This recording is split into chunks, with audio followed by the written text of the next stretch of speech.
میرے بھائیوں، محبت دل کی وابستگی، روح کا میلان، اس کو کہا جاتا ہے۔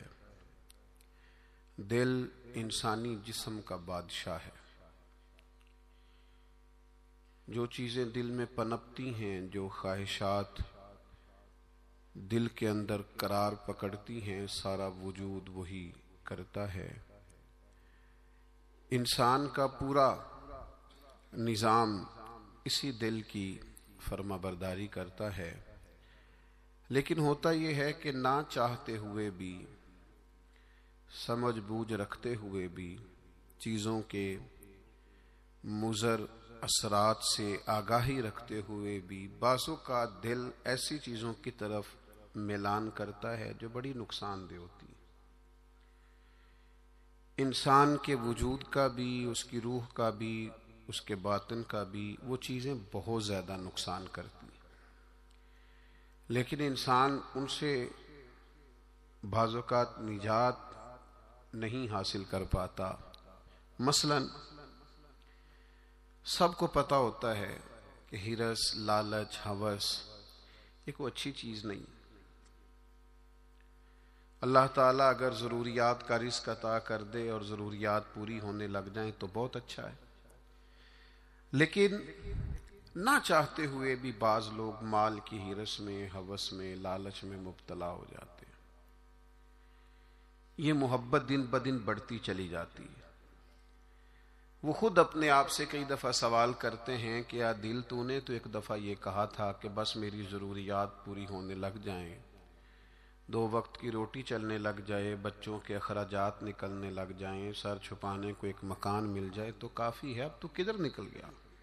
بہت سارا اس سے بڑھ کر اللہ نے فضل کر دیا، خواہش سے بڑھ کر عطا کر دیا، لیکن کہیں ٹھہراؤ نہیں ہو پا رہا، دل روک نہیں رہا۔ روز مال کی محبت، مال کا لالچ بڑھتا چلا جاتا ہے۔ یہ اس قدر زیادہ نقصان کرتا ہے کہ نبی کریم صلی اللہ تعالی علیہ وسلم نے ارشاد فرمایا کہ دنیا کی محبت ہر گناہ کی جڑ ہے۔ یعنی لوگ سمجھتے ہیں کہ معمولی بات ہے کہ میرے دل میں مال کی محبت بیٹھ گئی ہے، لیکن یہ بڑا گہرا مرض ہے۔ بعض لوگ کہتے ہیں نا کہ یہ مرض آ جائے تو اس کی وجہ سے 70 مرض اور بھی لگ جاتے ہیں۔ تو یہ دنیا کی محبت وہ مرض ہے، مال کی محبت وہ بیماری ہے کہ جس کی وجہ سے سینکڑوں امراض پیدا ہوتے ہیں، حلال حرام کی تمیز اٹھ جاتی ہے، رشتوں کا تقدس پامال ہو جاتا ہے، بہن بھائیوں کے رشتوں میں دراڑ آ جاتی ہے۔ لوگ اس مال کی محبت میں مبتلا ہو کر خونی رشتوں تک کو بھول جاتے ہیں۔ تو اگر محبت کو صحیح رستہ نہ ملا، یہ محبت الہی اور محبت رسول صلی اللہ تعالی علیہ وسلم کے خوبصورت عنوانات کی عادی نہ ہوئی، تو پھر یاد رکھیے گا کہ مال کی محبت تو پورے طور پر اجاڑ دے گی، اندر کو تباہ کر دے گی۔ ایک دوسری محبت بڑا نقصان کرتی ہے، وہ ہے شہرت کی محبت۔ میں چاہا جاؤں، میری شہرت ہو جائے، لوگ مجھے جانیں،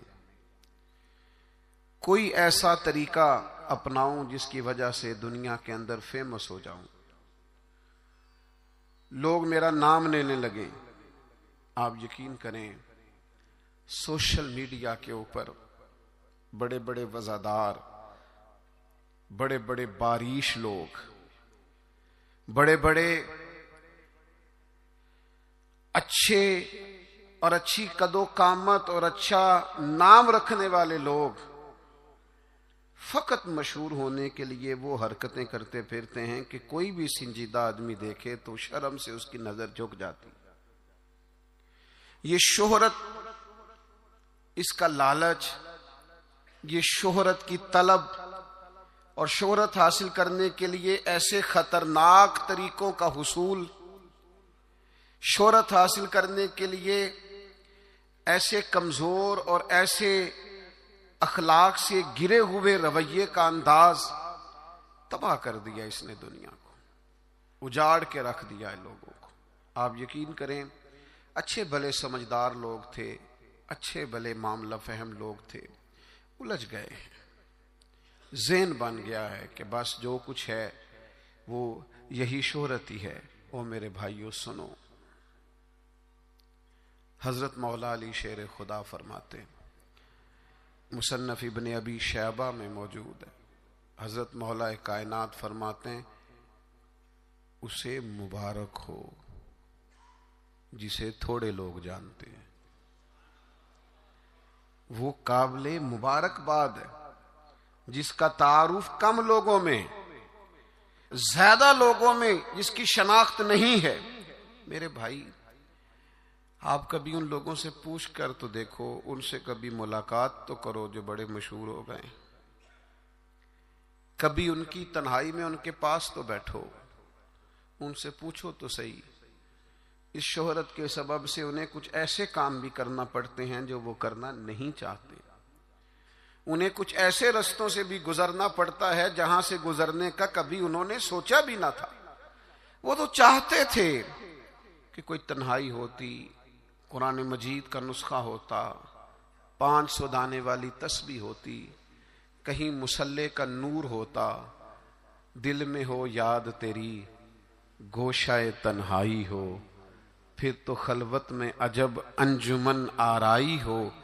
دل چاہتا تھا، لیکن یہ شہرت، اس کی طلب، ہاں ایک بات ہے، اگر آپ شہرت چاہتے ہیں، معروف ہونا چاہتے ہیں، مشہور ہونا چاہتے ہیں، بہت سارے لوگوں میں چاہتے ہیں کہ آپ کا نام سنہری حروف سے ہو اور زیادہ لوگ آپ کو جانے پہچانے، تو قرآن مجید نے نسخہ دیا ہے، فرمایا ان الذین آمنوا وعملوا الصالحات سیجعل لهم الرحمن ودا، جو ایمان لانے کے بعد نیک عمل کرے گا رب لوگوں کے دلوں میں محبت پیدا فرما دے گا، رحمان ایسا ماحول بنا دے گا کہ ان لوگوں کے دلوں میں، اللہ تعالیٰ لوگوں کے دلوں میں اس بندے کی محبت پیدا کر دے گا۔ ایک اور محبت ہوتی ہے، اولاد کی محبت، بڑی اچھی محبت ہے، ہونی چاہیے، لیکن اگر یہی اولاد شریعت کے راستے میں آنے لگے، اگر یہی اولاد اس طرح کا رویہ اختیار ہونے لگے کہ آپ کو اس کی خاطر حلال حرام کی تمیز بھولنا پڑے، یا اولاد کہیں رکاوٹ بنے شریعت کی راہ میں، تو پھر قرآن مجید نے کہا انما اموالکم و اولادکم فتنہ، پھر یہ تمہارے لیے آزمائش ہے، پھر تمہیں تھوڑا غور کرنا پڑے گا، تمہیں پھر دیکھنا پڑے گا، پھر تمہیں توجہ کرنی پڑے گی کہ کہیں اللہ رسول کے راستے میں تو نہیں آ رہی۔ حضرت ابوبکر صدیق رضی اللہ تعالیٰ عنہ کے بیٹے نے ایک دفعہ کہا تھا کہ ابا جی، مسلمان ہونے سے پہلے جب بدر کے دن میں کفار کی طرف سے لڑتے ہوئے آ رہا تھا تو آپ میری تلوار کی زد میں آ گئے تھے، میں آپ کو قتل کر سکتا تھا پر میں نے باپ سمجھ کر کے چھوڑ دیا۔ تو سیدنا ابو بکر صدیق فرمانے لگے، بیٹا تو ابھی کلمہ نہیں پڑھتا تھا، تو نے مجھے باپ سمجھ کے چھوڑ دیا، اگر تو بدر والے دن میری تلوار کے نیچے آتا تو میں تجھے کبھی بیٹا سمجھ کے معاف نہ کرتا، دین کا مخالف سمجھ کے قتل کر دیتا۔ اس لیے کہ جو اولاد شریعت کے راستے میں آئے گی، دین کے راستے میں آئے گی، پیغام حق کے راستے میں آئے گی، اسے اولاد سمجھ کر درگزر تھوڑا کیا جائے گا۔ میرے عزیزو، وطن کی محبت بھی کبھی غالب آتی ہے، علاقے کی محبت بھی کبھی غالب آتی ہے۔ انسان جہاں پیدا ہوتا ہے، جہاں جوان ہوتا ہے، جہاں وقت گزارتا ہے، جہاں اس کے احباب ہوتے ہیں، جہاں اس کی دوستیاں ہوتی ہیں، جہاں اس کے تعلقات ہوتے ہیں، وہ محبت بھی کبھی غالب آتی ہے۔ لیکن یاد رکھنا، سارا کچھ ہی مکہ مکرمہ میں موجود تھا، وہیں پیدا ہوئے تھے صحابہ، وہیں دوستیاں تھیں، تعلق تھے، رشتہ داریاں تھیں، لیکن جب پتہ چلا نا کہ محبوب کو مدینہ پسند ہے تو پھر کسی نے بھی وطن سے پیار نہیں کیا، محمد عربی کے شہر سے محبت فرمائی ہے۔ آپ ان ساری محبتوں کو گنتے جائیں، وہ دولت کی ہو، وہ شہرت کی ہو، وہ اقتدار کی ہو، وہ اولاد کی ہو، وہ محبت آپ کے لیے وطن کی محبت ہو، یہ ساری محبتیں قربان کی جائیں گی. لیکن اگر کسی محبت کو حاصل کیا جائے گا تو وہ اللہ رسول کی محبت ہے.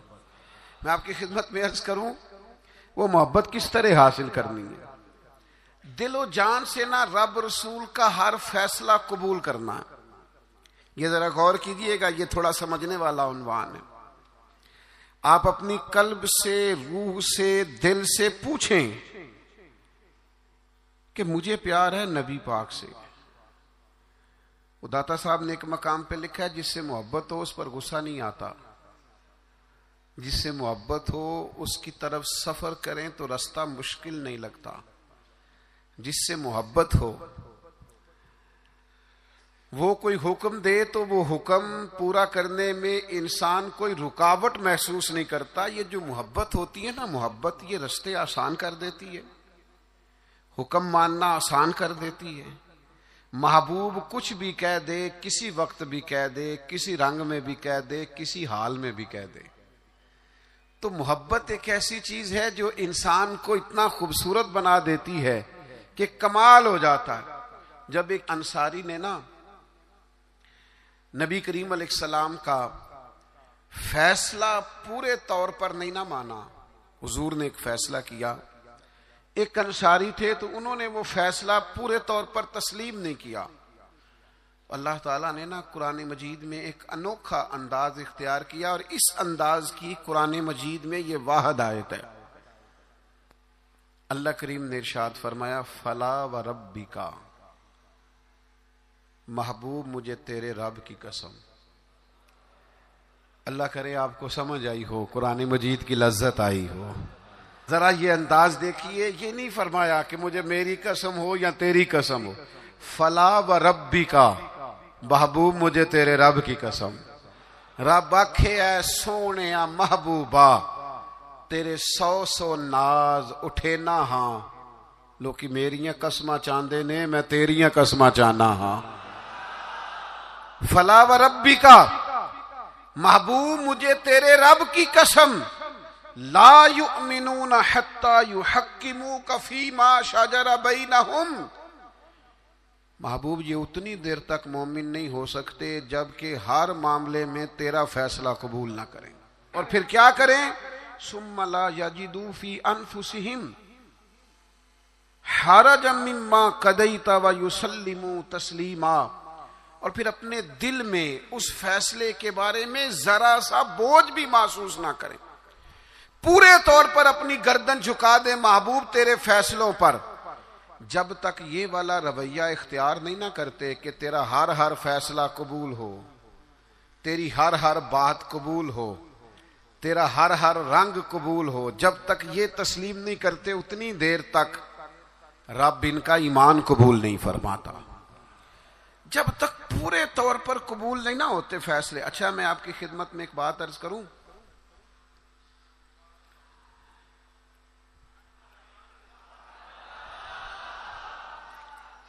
مسلمان دل و جان سے چاہتے ہیں کہ ہم نبی پاک کی غلامی کریں. مسلمانوں کی روح چاہتی ہے کہ ہم ہر وقت اپنے نبی کی بات مانیں. میں نے ایسے لوگوں کو دیکھا ہے جو بظاہر دین سے بڑے دور نظر آتے، جن کے بارے میں لوگوں کا خیال ہے کہ شاید بڑے گناہگار ہیں، نوجوان ہیں، دنیا دار ہیں، کچھ ایسے محکموں سے وابستہ ہیں جن کے بارے میں بعض اوقات بعض لوگ خیال کرتے ہیں کہ شاید یہ بالکل دین سے دور ہے. لیکن میں نے ہر قسم کے لوگوں میں وقت گزارا ہے، نوجوانوں کے ساتھ سفر کیے ہیں، ان کے بیچ بیٹھ کر ٹائم گزارا ہے. میں آپ کو سچ کہتا ہوں، تجربے کے بعد کہتا ہوں، سمجھ بوجھ کے کہتا ہوں، کلین شیو والے نوجوانوں کی آنکھوں میں حضور کی محبت کے لیے آئے ہوئے آنسو دیکھ کے کہتا ہوں. چڑھتی جوانیاں جو مدینے کے لیے تڑپتی ہیں، ان جوانیوں کے دامن سے پھوٹنے والی ضیائیں دیکھ کر کہتا ہوں، چاہتے ہیں مسلمان حضور کی غلامی کریں. صرف مسئلہ پتہ کتنا ہے؟ بارش کا پہلا قطرہ نہیں بنتے، قدم نہیں اٹھاتے، فیصلہ نہیں کرتے. اپنے اندر وہ جو ولولہ ہے، وہ جو شوق ہے، اس کو نہ عملی جامہ نہیں پہناتے. آپ کے اندر تڑپ ہے، بس آپ شروع کریں. چھوڑیں آپ کسی سے پوچھنا کیوں ہے، بس شروع کر دیں درود و سلام پڑھنا. چھوڑیں ماحول کو کیا دیکھنا ہے. اگر آپ کو پتہ چل گیا ہے کہ محبوب کو داڑھی والا چہرہ پسند ہے تو پھر کسی کو پسند ہو نہ ہو، رنگے چمن پسند نہ پھولوں کی بو پسند، ہم کو ہے وہ پسند جسے آئے تو پسند. پھر فیصلہ کریں، پھر توجہ کریں. نبی پاک علیہ الصلوۃ والسلام کبھی اشارتاً بھی کوئی بات کرتے نا. اچھا، میں بہت سارے صوفیاء کو جب پڑھتا ہوں نا، اور بالخصوص عاشقوں کی داستانیں پڑھتا ہوں، تو جو رنگ عاشقوں نے پیش کیا ہے نا، وہ کسی اور کے بس کی بات ہی نہیں. یہ جو عشاق ہوتے ہیں نا، عشاق، ان کے نا ذرا انداز ہی تھوڑے نرالے ہوتے ہیں. الٹی ہی چال چلتے ہیں دیوان گانے عشق، یہ آنکھوں کو بند کرتے ہیں پر دیدار کے لیے. الٹی ہی چال چلتے ہیں دیوان گانے عشق، آنکھوں کو بند کرتے ہیں پر کس کے لیے؟ دیدار کے لیے. باقی ایک پنجابی شاعر نے بھی کہا ہے، میرا کوئی ضروری نہیں آپ سارے شعراء سے اتفاق ہی کریں، لیکن اس نے کہا ہے عقل اتنی بری چیز نہیں، پر اس نے کہا ہے عشق دے چلے ہی نمبر لے گئے. میں نے نہیں کہا، کسی کی بات سنا رہا ہوں. وہ کہتا ہے عشق دے چلے ہی نمبر لے گئے، عقل منداں تے ایویں، عقل منداں تے ایویں عمراں گالیاں. عشق دے چلے ہی وہ نمبر لے گئے. اور اقبال بھی کہتے ہیں بے خطر کود پڑا آتش نمرود میں عشق. اتنی بڑی آگ، اوپر سے پرندہ بھی گرے تو جل جائے، لیکن جناب ابراہیم نے 1 منٹ نہیں لگایا سوچنے پر، بے خطر کود پڑا آتش نمرود میں عشق. عقل تھی محو تماشائے لبے بام ابھی، اور پختہ ہوتی ہے اگر مصلحت اندیش و عقل. عشق ہو مصلحت اندیش تو ہے خام ابھی. سوچ سمجھ کے چلے نا، عقل تو پختہ ہوتی ہے، پکی ہوتی ہے. تو عشق سوچ سمجھ کے چلے تو ابھی کچا ہے. عشق سوچ سمجھ کے فیصلہ کرے تو ابھی پلپلا ہے، ابھی رستے میں ہے. عقل آخدی چگے نو سام کے رکھ، اپنا آپ سمیٹنا چاہیے. تے عشق آخدہ چگے دا کی کرنا ہے، چگا بال کے سیکنا چاہیے. یہ جو لوگ ہوتے ہیں نا محبت والے، ان کے نرالے انداز ہوتے ہیں. حضرت جناب سیدنا عبداللہ ابن رواحہ رضی اللہ تعالیٰ عنہ جمعہ پڑھنے آئے مسجد نبوی میں. حضور نے کسی صحابی سے فرمایا بیٹھ جاؤ. یہ دوران گفتگو کبھی کبھی نظم و ضبط ٹھیک کرنے کے لیے کسی کو متوجہ کرنا پڑتا ہے. کبھی کبھی میں بھی پیار سے کہہ دیتا ہوں موبائل والے بھائی، یہ کہنا پڑ جاتا ہے. پھر کسی دفعہ اثر بھی ہوتا ہے کہ یار کوئی مطلب ناراض ہی نہ ہو جائے، یہ کہنا پڑ جاتا ہے. تو اب میں تو اس لیے کہتا ہوں کہ موبائل والے بھائی کہوں گا تو کوئی ناراض نہیں ہوگا، اس لیے کہ سارے ہی موبائل والے بھائی کے، اس میں ناراضگی والی یہ کسے باشد ہے، سارے ہی موبائل والے بھائی ہیں، کوئی انشاءاللہ بگڑے گا. بہرحال آپ توجہ کریں میری بات پر. تو کبھی کبھی نظم و ضبط ٹھیک کرنے کے لیے کہنا پڑتا ہے. تو حضور نے فرمایا بیٹھ جاؤ. کہہ دیا کسی کو. حضرت عبداللہ بن رواحہ رضی اللہ تعالیٰ عنہ مسجد نبوی شریف کے دروازے پہ تھے، ان کے کانوں میں آواز گئی، وہیں بیٹھ گئے. نبی پاک صلی اللہ تعالیٰ علیہ وآلہ وسلم نے نماز کے بعد فرمایا عبداللہ وہیں بیٹھ گئے، حضور آپ نے کہا نہیں تھا. تو جو نبی پاک علیہ السلام نے اس پر تبصرہ کیا ہے نا، اسے ابن حجر اسقلانی نے لکھا ہے. حضور نے کسی سے کہا بیٹھ جاؤ، حضور نے کسی سے کہا بیٹھ جاؤ، پر محبت رسول کا عالم دیکھو. حضرت عبداللہ ابن رواحہ دروازے پر بیٹھ گئے، چونکہ حضور نے نام نہیں نہ لیا، وہ وہیں بیٹھ گئے. تو حضور علیہ الصلوۃ والسلام نے کیا تبصرہ کیا؟ اللہ کے محبوب فرمانے لگے اللہ تعالی تمہاری اللہ رسول کی فرما برداری کی ہرس میں اللہ اور اضافہ کر دے. یہ جو تمہارے اندر ہرس ہے نا کہ میں نے رب رسول کی فرما برداری کرنی ہے، عبداللہ میری دعا ہے اللہ اس ہرس میں اضافہ کر دے. ہرس بڑے ہیں، انسان بڑی چیزوں کا حریص ہے، پر حضور فرما رہے ہیں میرے صحابہ رب رسول کی فرما برداری کے حریص ہیں. یہ ہرس کرتے ہیں کہ زیادہ سے زیادہ غلامی ہو، زیادہ سے زیادہ فرما برداری کریں، زیادہ سے زیادہ محبوب کے نقش قدم چلیں. میرے دوستو، اسی طرح ایک صحابی اور تھے، حضور نے فرمایا بیٹھ جا، تو مسجد کے باہر ہی بیٹھ گئے. ان کا نام تھا آس. تو حضور نے فرمایا کہاں تھے بھائی، نماز میں نظر نہیں آئے. یا رسول اللہ وہ آپ نے فرمایا نہیں تھا بیٹھ جاؤ. اچھا حضور نے کسی اور سے کہا پر سانو قید سجن دا گہنا ہے. حضور نے کسی اور سے کہا، وہ دروازے کے باہر بیٹھ گئے. تو نبی کریم صلی اللہ تعالی علیہ وسلم نے فرمایا آس کہاں تھے؟ حضور میں دروازے کے باہر بیٹھ گیا. تو حضور مسکرائے، فرمایا تم آس نہیں ہو، تم تو مطیع ہو، تم تو فرما بردار ہو. آج سے تمہارا نام مطیع ہے، فرما برداری کرنے والا ہے. تم ایسے فرما بردار ہو کہ میں کسی اور کو اشارہ کروں. تم اتنے محبت کرنے والے ہو، تم سمجھتے ہو میرے محبوب کی بات ہے نا تو مجھے بھی آگے بڑھ کے قبول کرنی چاہیے. میرے عزیزو، میں نے کہا ہم چاہتے ہیں حضور کی محبت کے مطابق عمل کریں، لوٹ آئیں، لیکن ہم نا بارش کا پہلا قطرہ نہیں بنتے، فیصلہ نہیں کرتے. آگے بڑھوں؟ ہمارے ضمیر جاگ گئے ہیں، پتہ ہمیں چل گیا ہے کہ حال نہ جمہوریت، نہ ڈکٹیٹرشپ، نہ صدارتی نظام، نہ فلانا نظام. پتہ ہمیں چل گیا ہے کہ جینے کی طرف دیکھ نہ مرنے کی طرف دیکھ، جب چوٹ لگے دل پر تو مدینے کی طرف دیکھ. پتہ ہمیں چل گیا ہے کہ نجات حضور کے قدموں میں ہے.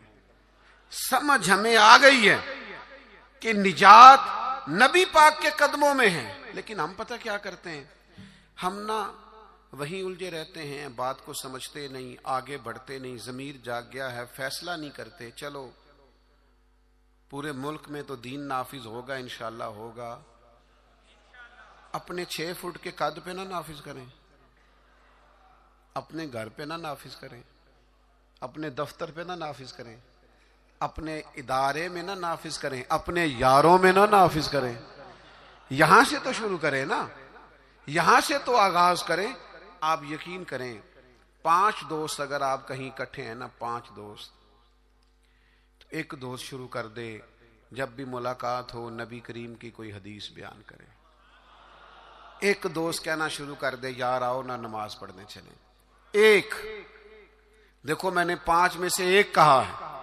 ایک کہنا شروع کر دے یار بس آپ جھوٹ نہیں بولنا یار، بس بڑا ہو گیا. ایک صرف ان میں سے پیغام دے کہ نہیں یار دھوکہ دہی نہیں کرنی. ایک ان میں سے کہے کہ یار تھوڑا سا نا وقت اب ماں باپ کے لیے بھی نکالنا ہے، اب گھر والوں کے لیے بھی تھوڑا وقت دینا. ایک میں ذمہ داری سے کہتا ہوں، وہ باقی 4 سامنے شاید مذاق اڑائیں، سامنے شاید کہیں بیٹھ جا تو اتنا نیک پتہ ہے ہمیں تیرا، لیکن میں سچ کہتا ہوں وہ سامنے آپ پر تنقید کریں گے لیکن دل ان کا گواہی دے گا یار کہہ تو ٹھیک ہی رہا ہے. یہ دین کے اندر، یہ نبی پاک کی محبت کے پیغام کے اندر اللہ نے نا جاذبیت بڑی رکھی ہے، اس میں کشش بڑی رکھی ہے، اسلام کے اندر لچک بڑی رکھی ہے. اسلام کی فطرت میں قدرت نے لچک دی ہے، اتنا ہی یہ ابھرے گا جتنا کہ دبا دو گے. اس کے اندر سے ہمیشہ ضیاء پھوٹتی ہے، روشنی نکلتی ہے. آپ حضور کا پیغام دے دیں، مزاج بنائیں، کہہ دیں، آپ یقین کریں بڑا لطف آئے گا، بڑا مزہ آئے گا. اس کے اندر بڑا کرم ہوتا ہوا آپ کو دکھائی دے گا. آپ محسوس کریں گے کہ میرے کہہ دینے سے انقلاب آ گیا، بہتری آ گئی. آپ اس پہ اور یہ سب کے لیے بنائیں. آپ یہ کسی کے حق میں بھی کوئی بھی سامنے ہو آپ کا نعرہ ہمیشہ محبت رسول کا ہونا چاہیے. وہ دوستوں کی محفل ہو، گھر میں ہو، دفتر میں ہو. بات ایک صحابی تھے حضرت برا بن مالک، نوجوان تھے. اچھا، جس طرح سیر کرنے کا مزہ جوانی میں ہے نا، کپڑے پہننے کا لطف جوانی میں ہے، سفر کرنے کا ذائقہ جوانی میں ہے. چلو مجھے کہہ لینے دو، کھانے پینے کا لطف بھی جوانی میں ہے. جس طرح دوستوں کے ساتھ آنے جانے، بیٹھنے، گپ شپ کرنے کا لطف جوانی میں ہے. او میرے بھائیوں، حضور سے عشق کرنے کا مزہ بھی جوانی میں ہے. یہ کبھی جوانی میں لگ جائے نا، عشق لگا سی کھیڈاں کھیڑ دینوں. کوئی نہیں سمجھ آئی آپ کو؟ اگر آئی ہوتی نا تو یقین کرو آپ کو سمجھ آ جاتی.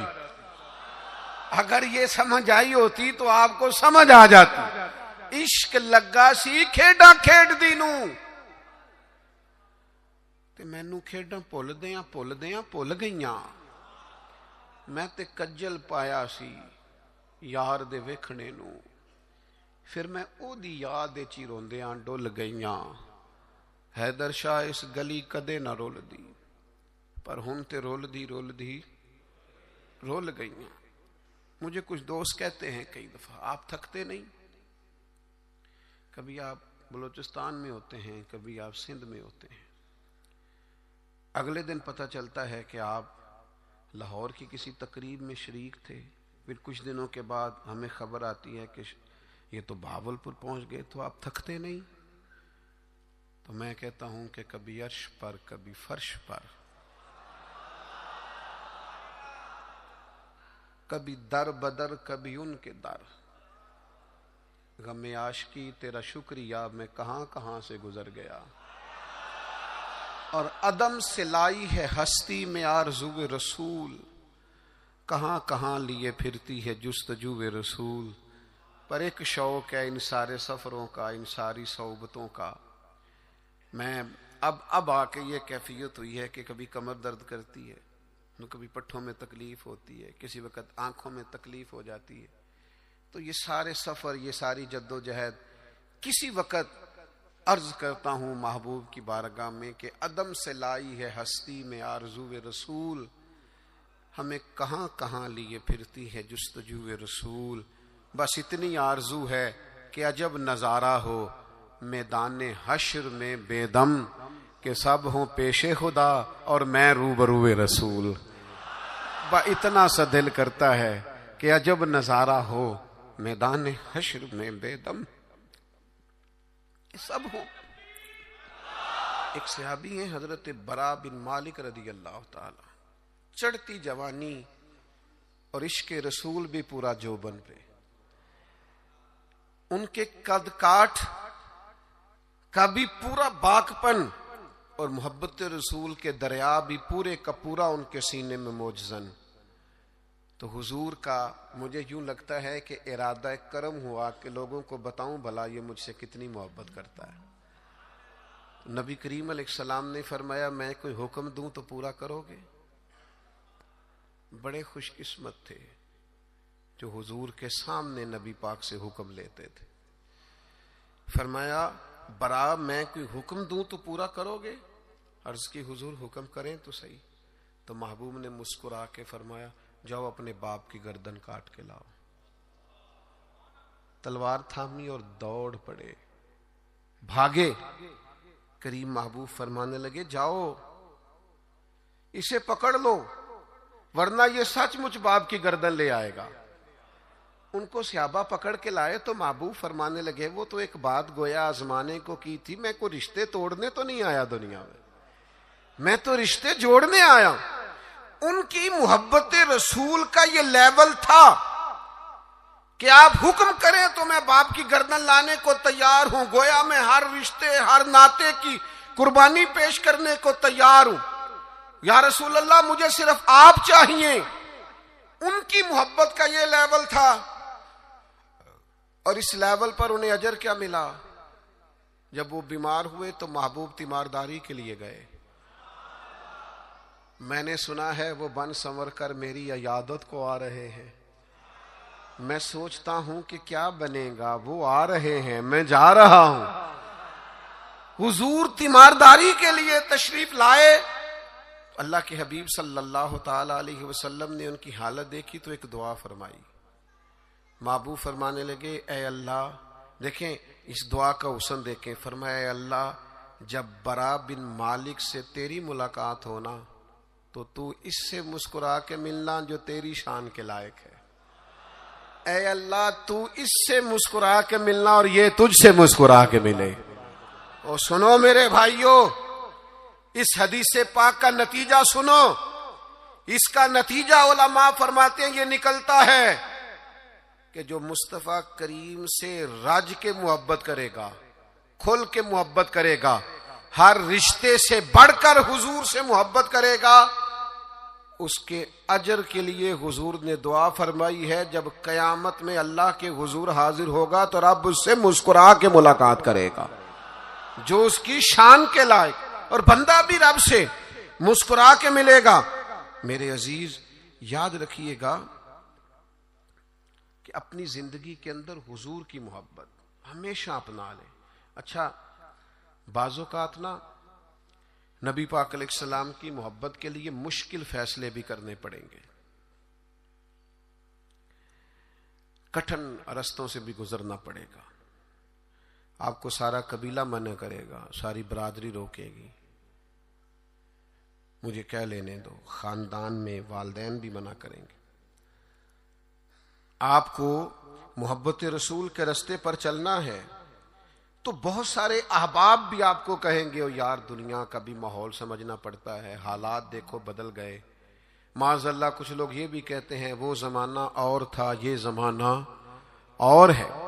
لوگ آپ کو بڑی آراء پیش کریں گے، بڑا بڑا رنگ پیش کریں گے، لیکن اگر آپ اس کو سمجھ جائیں، اس پر غور کر جائیں کہ ہمیشہ برکت رسول اللہ کی بات ماننے میں صلی اللہ تعالی علیہ وسلم، اور میرے نبی پاک صلی اللہ تعالی علیہ وسلم کی غلامی اور محبت میں کبھی نقصان نہیں ہوتا۔ ایک حضور کے صحابی تھے حضرت جلابیب رضی اللہ تعالیٰ عنہ، صحیح مسلم شریف میں ان کا تذکرہ موجود ہے۔ حضرت جلابیب رضی اللہ تعالیٰ عنہ کا رنگ زیادہ گورا نہیں تھا، خوبصورت آدمی نہیں تھے، قد بھی بہت اونچا نہیں تھا، یعنی یوں سمجھ لیے کہ قد بھی تھوڑا سا اس طرح کا تھا، رنگ و روپ بھی اس طرح کا تھا، حالات کچھ اور ہی تھے۔ ان کی شادی نہیں ہوتی تھی۔ اللہ کے رسول صلی اللہ تعالی علیہ وسلم نے فرمایا جاؤ فلاں قبیلے میں جا کے ان لوگوں سے کہو اپنی بیٹی کا نکاح تیرے ساتھ کر دیں۔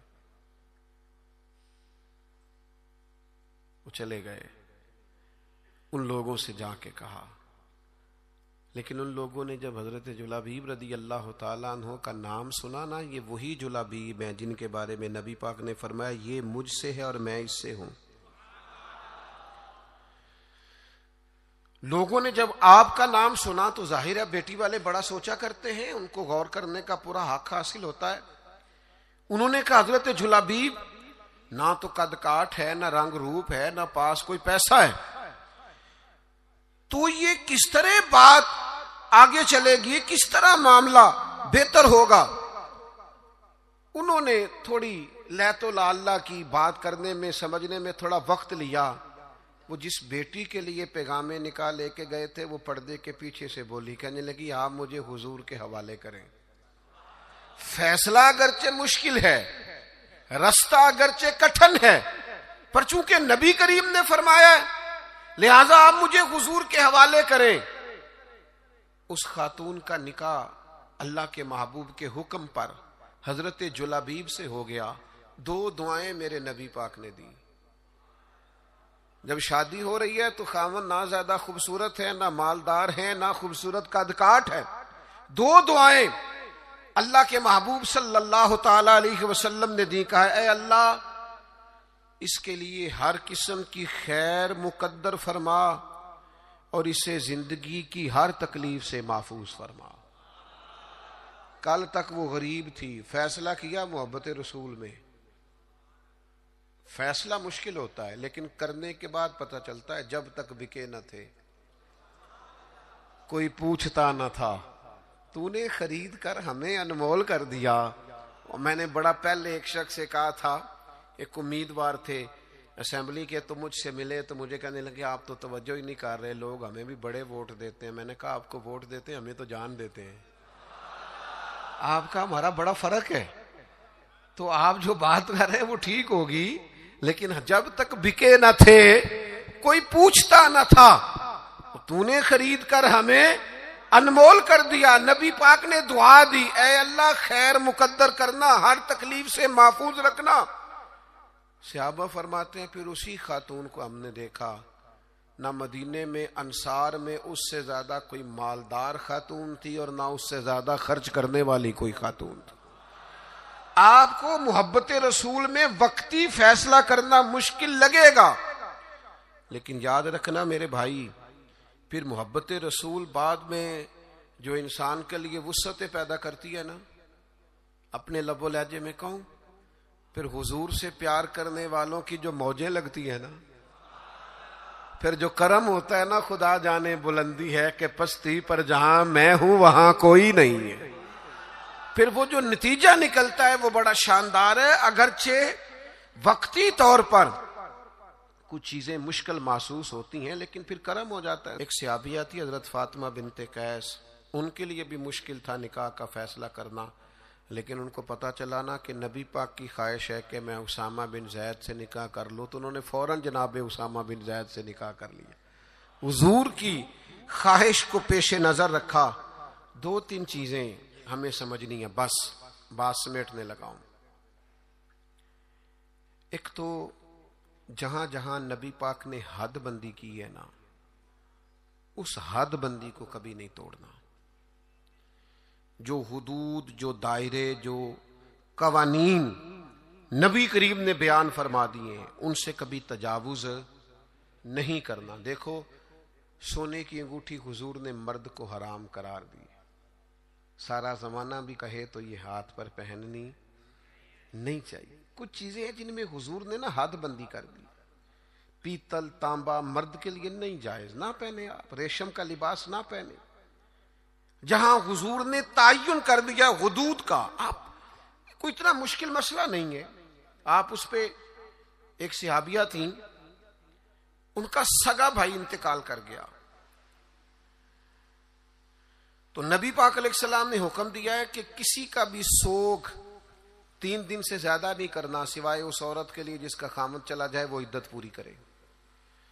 تو صحابیہ 3 دن کے بعد اٹھیں، خوشبو لگائی، دھلے ہوئے کپڑے پہنے، وقتی طور پر اس وقت جو مروج زینت تھی وہ زینت اختیار کی، اور پھر کہنے لگی مجھے اس زینت کی ضرورت نہیں تھی، پر چونکہ نبی پاک نے فرمایا 3 دن سے زیادہ سوگ نہیں کرنا، لہٰذا میں اٹھ کے اس لیے کپڑے بدلے ہیں کہ میں کسی اور کی طرف نہیں دیکھنا چاہتی، مدینے والے محبوب کی شریعت کی طرف دیکھنا چاہتی ہوں۔ جو حدود نبی پاک صلی اللہ علیہ وسلم نے ہمارے لیے مقرر فرمائی ہیں، ان سے کبھی بھی ہم نے تجاوز نہیں کرنا۔ دوسری بات یہ ہے کہ محبت رسول کا ہم سے تقاضا یہ ہے کہ جب رب رسول کو راضی کرنا ہو نا، پھر اپنی ذات نہیں دیکھنی، میرا قد بہت بڑا ہے تو فلاں سے معافی مانگوں، میں اتنا بڑا آدمی ہوں تو اب میں جھک جاؤں، مجھے اتنے لوگ جانتے ہیں تو اب میں جناب تھوڑا سا اپنی گردن کو جھکاؤں۔ میں عاشق رسول میں نہیں ہوتی۔ عاشقان رسول کے اندر کسی قسم کی انا پرستی، عاشق لوگ تے رملے کملے، وہ تو بیچارے سیدھے سادے لوگ ہوتے ہیں، ان کے تو مزاج کے اندر فقیری ہوتی ہے، سادگی ہوتی ہے۔ حضرت خالد بن ولید فرماتے ہیں میرا اور جناب عمار ابن یاسر کا رضی اللہ تعالی عنہما، دونوں صحابہ جلیل القدر ہیں، عظیم مرتبے والے، جناب خالد بن ولید فرماتے ہیں کسی بات میں حضرت عمار ابن یاسر سے شکر رنجی ہو گئی، تو جناب عمار ابن یاسر حضور کی بارگاہ میں پہنچے، میں بھی پہنچا، فرماتے ہیں دونوں کی بات سن کے بس حضور نے اتنا کہا، کوئی فیصلہ نہیں فرمایا کہ اس میں غلطی پر کون ہے، حق پر کون۔ نبی کریم صلی اللہ علیہ وسلم نے بس اتنا فرمایا، یاد رکھنا جس نے عمار ابن یاسر کو ناراض کیا اس نے اللہ رسول کو ناراض کیا، بھائی اتنی بات حضور نے کر دی۔ حضرت خالد بن ولید سپہ سالار آدمی تھے، بڑے قبیلے کے تھے، بڑا قد کاٹ تھا، بڑا نام تھا، بڑی بلے بلے تھی، سیف اللہ ہے. لیکن آپ فرماتے ہیں چونکہ حضور نے فرمایا عمار ابن یاسر کو راضی کرو گے تو اللہ رسول راضی ہوں گے، فرمایا میں ان کے پیچھے پیچھے پھرنے لگا. میرے لیے ان کی رضا سے بڑھ کر کوئی اور رضا، اور کوئی رضا حیدر شاہ اس گلی کدے نہ رول دی. پر ہن تے رول گئیاں جب نبی پاک نے فرمایا ہے کہ یہ رضا. دیکھیں نا، حضور نے حضرت اسامہ بن زید کو لشکر کا امیر بنایا تھا، حضور کا وصال ظاہری ہوا تو حضرت ابوبکر صدیق کو لوگوں نے مشورہ دیا کہ آپ اس نوجوان کو، یہ بالکل جوان ہے ابھی، بڑے بڑے کبار صحابہ موجود ہیں، کسی اور کو بنا دیں. فرمایا اسے پیچھے کروں جسے مدینے والے محبوب نے آگے لگایا ہے، بلکہ ان کو گھوڑے پہ سوار کر کے خود اسی گھوڑے کی لگام پکڑ کے جناب صدیق اکبر امیر المومنین پیدل چل رہے ہیں. تو اسامہ بن زید نے کہا امیر المومنین آپ اوپر آئیے. فرمایا تو اوپر ہی رہ جسے حضور نے امیر مقرر فرما دیا ہے. تو میرے بھائی آپ پھر یہ نہ محسوس کرے کہ میں بڑا چودھری ہوں، میرا بڑا قد کاٹ ہے. پھر ہم نے اپنا قد نہیں دیکھنا، محبوب پاک کی نظر عنایت کو دیکھنا ہے، حضور کی رضا کو دیکھنا ہے. یاد رکھیے گا ایک تیسری بات، ایک حدود کو نہیں توڑنا، ایک حضور کی رضا حاصل کرنے کے لیے اپنی انا نہیں سامنے آنے دینی. ایک تیسری بات اور، طرز زندگی سادہ اختیار کرنا ہے اگر حضور سے پیار کرنا ہے تو. بڑی ضروری بات ہے، بڑی ضروری. آپ سادہ غذا کھائیں، سادہ نشست، سادہ لباس، سادہ انداز گفتگو، لوگوں سے بلا تکلف ملاقات، آپ کے لب و لہجے میں کسی قسم کی تصنع نہ ہو، بناوٹ نہ ہو، تکلف نہ ہو. آپ اگر حضور کے غلام ہیں، نبی پاک سے محبت کرتے ہیں، تو پھر آپ کوئی کسی قسم کا اپنے لیے پروٹوکول نہ چاہیں. صحابی آئے تھے نا، عرض کی یا رسول اللہ میں آپ سے بڑا پیار کرتا ہوں.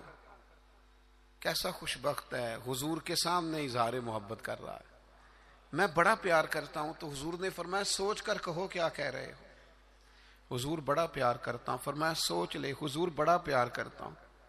تیسری دفعہ محبوب نے فرمایا سوچ لے. حضور مجھے بڑا عشق ہے آپ سے. اللہ کے رسول نے فرمایا پھر تیاری کر لے، فقر تیری طرف دوڑ کے آئے گا، پھر تیری طرف غریبی آئے گی. جو مجھ سے پیار کرتا ہے اس کی طرف فقر آتا ہے.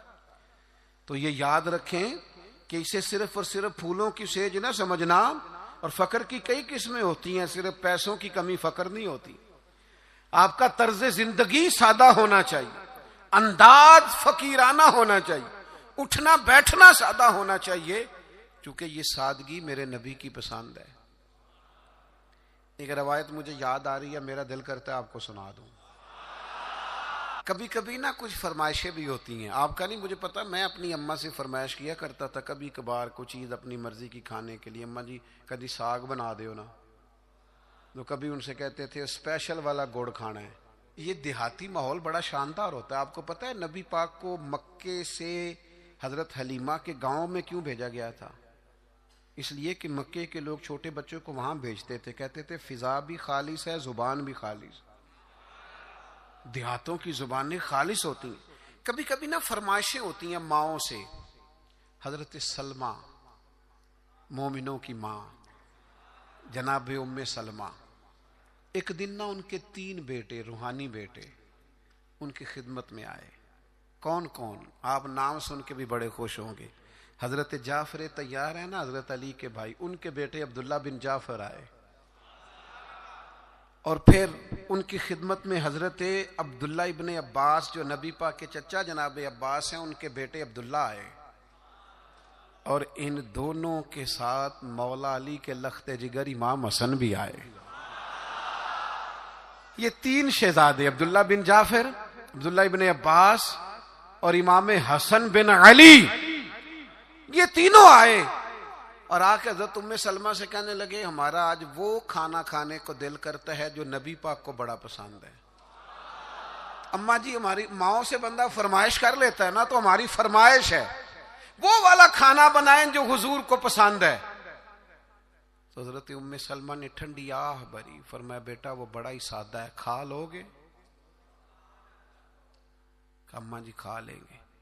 تو جناب ام سلمہ نے نا تھوڑے سے جوں نکالے، پھر ان کو پیسا، پھر تھوڑا سا زیتون ڈال کے پکانا شروع کیا، پھر تھوڑا سا اس میں مسالہ ڈالا۔ فرماتے ہیں وہ سادے سے جوں زیتون میں سادے سے پکے۔ فرماتے ہیں وہ ہمارے سامنے رکھ کے حضرت ام سلمہ جب اٹھی تو آنکھوں میں آنسو آ گئے۔ فرمانے لگی اس طرح کے سادے کھانے مدینے والے محبوب کھایا کرتے تھے، اس طرح کے سادے کھانے محبوب تناول فرماتے تھے۔ یہ سادگی، یہ شائستگی، اس سادگی میں جو حسن، معرفت، کمال، یعنی اس طرح کی سادگی حضور اپناتے تھے کہ جب اس سادہ چہرہ نور کو حضرت جابر بن سمرہ جیسے لوگ دیکھتے تھے تو دیکھ کے کہتے تھے آج میں نے تجزیہ کرنا ہے کہ چاند زیادہ سونا ہے کہ آمنہ کا چاند زیادہ سونا ہے۔ لیکن فرماتے ہیں پھر میں اس نتیجے پہ پہنچا کہ چاند سے تشبیہ دینا یہ بھی کوئی انصاف ہے؟ چاند تو ہے داغدار اور مدنی کا چہرہ صاف ہے۔ آپ کی خدمت میں یہ عرض کرنا چاہتا ہوں کہ سادہ طرز زندگی اپنائیں۔ ہم سادے رہیں گے نا تو بہت سارے چولہے زیادہ جل جائیں گے، ہم سادے رہیں گے تو بہت سارے دوست کترائیں گے نہیں، ہمارے مہنگے کپڑے دیکھ کے کوئی پوچھے گا نہیں کنے دا لے آجے۔ تو تھوڑا سادہ زندگی اپنائیں، اور ایک جو حضور نے حدود قائم کر دی ہیں ان حدود کا ضرور خیال کریں۔ ایک فیصلہ کریں حضور کی محبت میں، آپ فیصلہ کریں گے تو رستے آسان ہو جائیں گے۔ ایک ضروری بات، نبی پاک علیہ السلام نا بہن بھائیوں کے مابین محبت کے بڑے قائل ہیں، یعنی جو مومنوں کا رشتہ ہے نا آپس میں، اسے بھی حضور نے فرمایا مومن بھائی بھائی ہے۔ حضور قائل ہیں بہن بھائیوں کے ساتھ جو تعلق ہے آپ بڑا زبردست کر کے اور ذمہ داری سے میاں بیوی کے رشتے کو نبھائیں۔ ماں باپ کا رشتہ بہت نازک ہے، اسے نبھائیں، لیکن بہن بھائیوں کو بھی اللہ نے ایک لڑی میں پرویا ہوتا ہے۔ ایک بھائی بیٹھا رہتا تھا حضور کی خدمت میں، دوسرے بھائیوں نے آ کے شکایت کی یا رسول اللہ ہمیں ساری محنت کرنی پڑتی ہے۔ اللہ کے حبیب فرمانے لگے تمہیں جو رزق ملتا ہے وہ بھی اس کی برکت سے ملتا ہے۔